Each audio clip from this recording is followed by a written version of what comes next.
What's going on, everybody? Mortem here, this time bringing you a look at Eternal Strands, a recently released action-adventure featuring a whole host of interactable environments, interesting exploration, as well as very large enemies to fight. But a few things to get out of the way. So this game released back on January 28th. I am bringing you this footage via a free demo that they have available for anyone to check out, really. And that was mostly at the behest of people asking me about it, as it really wasn't on my radar prior. That said, though, to keep it up front with everybody, I didn't really enjoy this. Having played through the demo, while I can see why some people would enjoy it, largely down to its magic system, but I think that magic system itself is a system that I've seen other places that I think do the bulk of it better, such as Control, bizarrely. But also, the fights against large enemies weren't particularly engaging, as the mechanic to pick up and throw objects to attack pieces of armor to make them fall off, to make these bosses vulnerable, was very hit or miss, quite literally. You're not very accurate with what you're trying to do, and you gotta hit these pins, and it just wasn't a fun time, frankly. But in spite of that, it does still have a few neat ideas, which is why we're talking about it to begin with. So to kick this off, we play as a young woman named Bryn, who is a weaver. Weavers in this world are effectively people who can use magic, except in the past couple of decades, they've fallen on hard times for the most part, because roughly 50 years back, a bunch of magical disasters caused the main grouping of magic users to wall themselves off and hide in safety at a place called the Enclave. Bryn joins a group of magic users to hopefully try and get back to that place in a world that could frankly stand to be doing better. Now, we're going to be doing this by running around, exploring, fighting enemies, but also utilizing the game's magic system. The magic system, especially as a weaver, is really the highlight of the experience, but even here I have played around with systems that I think frankly do this better. So for starters, we have a sort of telekinesis ability that allows us to pick up and throw objects in the environment, and even in some cases the environment itself, or even just enemies. And while it's a fun concept, it does feel a little clunky for my liking. Now, later on, we can also get access to magical ice as well as flames as well to activate via this particular system. And ice, of course, makes fire passable, whereas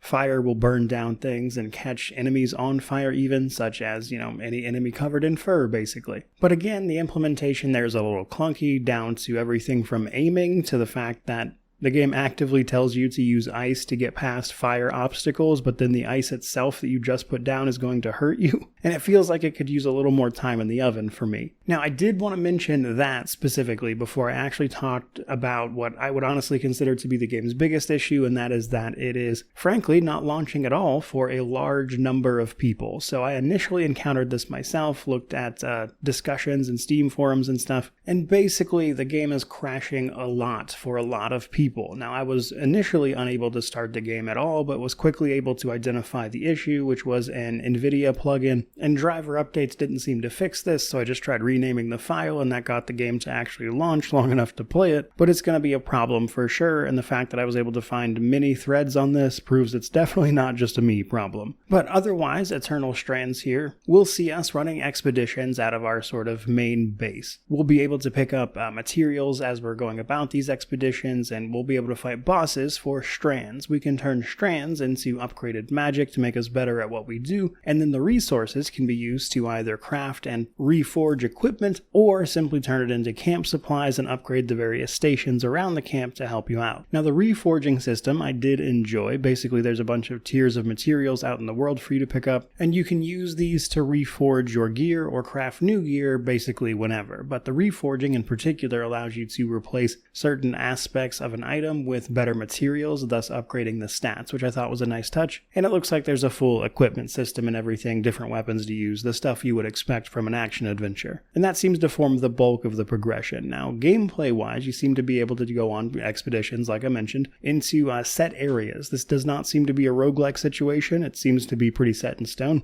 And on those expeditions, you can do things like fight bosses, gather materials like I mentioned, or just explore and find lore about everything that's been going on. But as always, the magic system really is the star of the show, and as a result of that, you'll be able to use it to interact with the environment like I mentioned briefly. And there's the basic, put out fires type of interactions, sure, but you can also use that stuff in surprising ways, like for instance, as I mentioned, throwing objects at enemies or large boss enemies anyway, armor points, and then you can hit those, break them, and make the armor pieces fall off, which I thought was a nice touch, even if the accuracy of it leaves a lot to be desired. And I'll be the first to admit it's fun to pick up enemies and simply throw them off of cliffs, but you can also use this stuff in more interesting ways, like using some of that ice magic to either pin down enemies, sort of just encasing them in ice, while you deal with others, or creating actual barriers or even bridges to cross gaps with, that kind of thing. So there is some creativity there that I would enjoy if the system wasn't quite as clunky as it is now. And even with all those systems, you can, if nothing else, just straight up climb on top of everything, including the large enemies you fight, sort of Shadow of the Colossus style, but also scale walls, and move various obstacles via your magic in addition to this, so there is plenty of ways to explore, and I'll grant them that. So when you put all of that together, I would say you've got an interesting concept of a game, but one that doesn't really speak to me personally, because most of the mechanics at play here are things I have seen in other games, and frankly, they're more polished and refined in those games. So while they combined them in an interesting way here, for me it just doesn't quite land. And given that I am already quite busy, I don't really have a review planned for this one. I might check back in on it like months from now and see if they've cleaned some of this stuff up, and maybe it would be interesting to take a look at it then. But for right now, I just wanted to mention it by sort of popular request, if you will. But for this video, I think that's pretty much going to wrap it up. By all means, let me know if you enjoyed it down in the comment section below, which of course means to like, comment, subscribe, all the YouTube jazz. But regardless of any of that, truly, just thank you so much for watching. I really do appreciate it. May you wander in wisdom and have an amazing day.